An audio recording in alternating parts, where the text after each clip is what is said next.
All right, gentlemen, it's time to cut the crap and get real. Life doesn't come with a manual, and some lessons are harder than a punch to the gut. The 5 lessons I'm about to drop on you are stuff that no one has ever told you but damn well should have. So, brace yourselves, because it's gonna be harsh, it's gonna be cold, but it's the kind of truth that'll make you a better man if you can stomach it. These are the hardest lessons men learn way too late in life. Chapter 1. You can't buy happiness. Alright guys, let's kick things off with a lesson that's as old as time, but still as misunderstood as ever. We've all heard it a million times, money can't buy happiness. But have you ever stopped to really think about what that means? Imagine for a moment that happiness is a wild bird. You can see it through the trees, flitting around, teasing you with its beauty. It is an elusive thing, and you want it more than anything else. So what do? You start chasing it, and you think you can catch it with money. You build a golden cage lined with dollar bills and filled with all material possessions that you desire. You think, once I have this car, this house, this watch, then I'll be happy. But here's the kicker. You can't catch that bird with a cage made of cash. Happiness isn't something that you can trap. It is something that soars freely. And the more you try and catch it with money, the further it flies. You see, happiness isn't about what you have. It's about who you are and how you live. It's about the experiences that you create, the people you love, the moments that take your breath away. It's about pursuing passions, finding purpose, and building meaningful relationships. Let me drop a little wisdom on you from the great philosopher Seneca. True happiness is to enjoy the present, without anxious dependence upon the future. Not to amuse ourselves with either hopes or fears, but to rest, satisfied with what we have. In other words, happiness is in the here and the now. It is in the simple joys of life. A warm cup of coffee on a chilly morning, a deep conversation with a friend, or watching a sunset with someone that you love. Now, I'm not saying that money is evil or that you should live in a cardboard box. It's just a tool, a means to an end. But when you make that the end itself, when you believe that your happiness hinges on the next paycheck or the next purchase, well, you're setting yourself up for a lifetime of chasing something that you will never catch. Chapter 2. Love is a verb, not a feeling. This one might break your damn heart, but I promise you it is true, and not enough people are telling you this. Love, real love, is a whole lot more than what those cheesy romance movies and pop songs might have you believe. It's not just about butterflies in your stomach or feeling like you're walking on clouds. Love isn't some magical potion that ensures happily ever after. In fact, let me drop a truth bomb on you right now. Just because you're in love doesn't mean you're ready for a relationship, and it certainly doesn't guarantee compatibility. You see, it's very easy to get swept up in that initial rush of emotions. You meet someone, there's chemistry, you think you found the one. But here's the harsh reality. Most of your relationships, especially when you're young, won't stand up to the test of time. And why is that? Because love, my friends, is a verb. It is not just a feeling. Sure, that initial spark is fantastic, but it is just that, an initial spark. It's the easy part. It's the part that gets all the attention in the movies and the songs. But true, lasting love goes far beyond that. It's about showing up when it's not convenient, being present when you'd rather be somewhere else, and putting in the effort when you'd rather just give up. It is making the choice to be there every day for your partner, to support them, to understand them, to grow with them, even when they don't seem to support you at the moment. So many people bail at the first sign of trouble or when the initial excitement fades. They think, well, maybe this just isn't meant to be, and they move on to their next romantic adventure.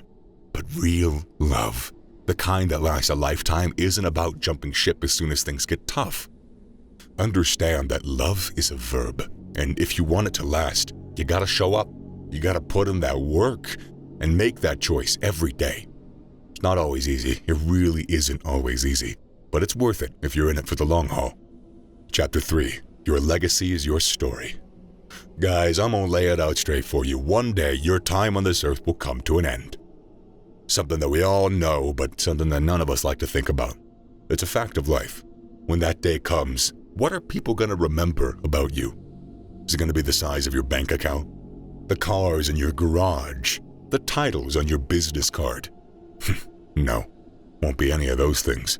What they will remember are the moments that you shared, the impact you had on their lives, the love you gave, the lessons you left behind. In essence, what people will remember is the story of your life, your legacy. So here's the harsh truth. If you spend your life chasing after money, obsessing over your possessions, or relentlessly pursuing a career, you're barking up the wrong tree.